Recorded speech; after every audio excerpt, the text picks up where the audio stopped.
વિદ્યાર્થી મિત્રો, તો આજે આપણે શીખીશું પાયથાગોરસના પ્રમેયનો ઉપયોગ. છેલ્લે આપણે પાયથાગોરસનો પ્રમેય શીખ્યા હતા. તો ચાલો જોઈએ આજે આપણે પાયથાગોરસના પ્રમેયનો ઉપયોગ.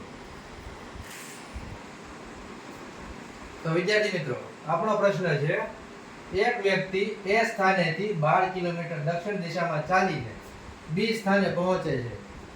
ત્યાંથી ડાબે વળીને 5 કિલોમીટરનું અંતર કાપીને C સ્થાને પહોંચે છે. તો આ વ્યક્તિનું A સ્થાન અને C સ્થાન વચ્ચેનું અંતર શોધવાનું છે. બરાબર?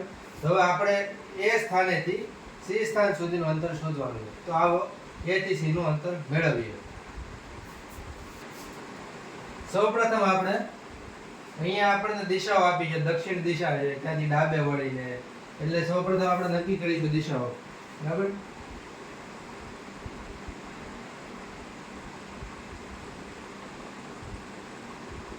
ઉપર આવે ઉત્તર દિશા, નીચે આવે દક્ષિણ દિશા, અહીંયા આવે પૂર્વ દિશા અને પૂર્વની સામે આવે પશ્ચિમ દિશા. બરાબર? હવે માની લો તે વ્યક્તિ અહીંયા ઊભો છે. વ્યક્તિનું સ્થાન છે A. કઈ દિશામાં ચાલે છે? તો દક્ષિણ દિશામાં. આ દિશામાં ચાલે છે, દક્ષિણ દિશામાં. કેટલું ચાલે છે? તો તે 12 કિલોમીટર ચાલે છે.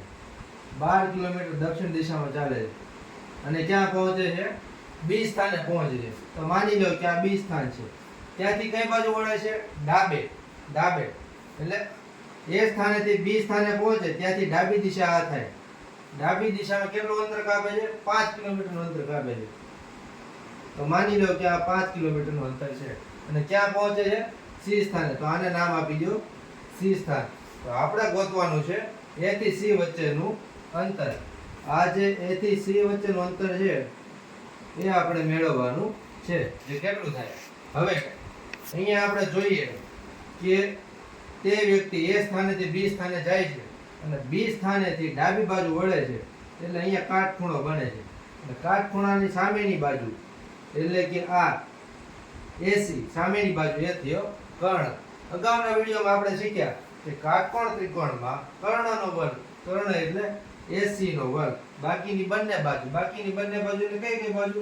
AB અને BC, બાકીની બંને બાજુના વર્ગોના સરવાળા બરાબર થાય. તો આવો મેળવીએ A થી C નું અંતર.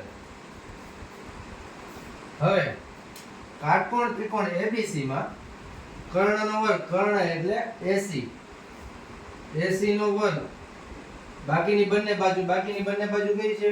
AB અને BC, બાકીની બંને બાજુ AB નો વર્ગ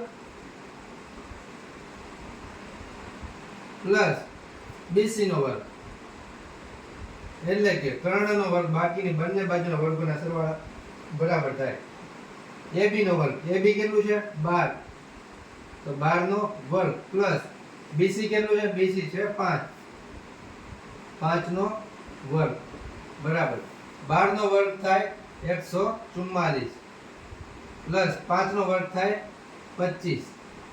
તેથી AC વર્ગ બરાબર આવ્યો 144 પ્લસ 25 એટલે થાય 169. પરંતુ મિત્રો આપણે AC નો વર્ગ નથી મેળવવાનો, આપણે મેળવવાનું છે AC.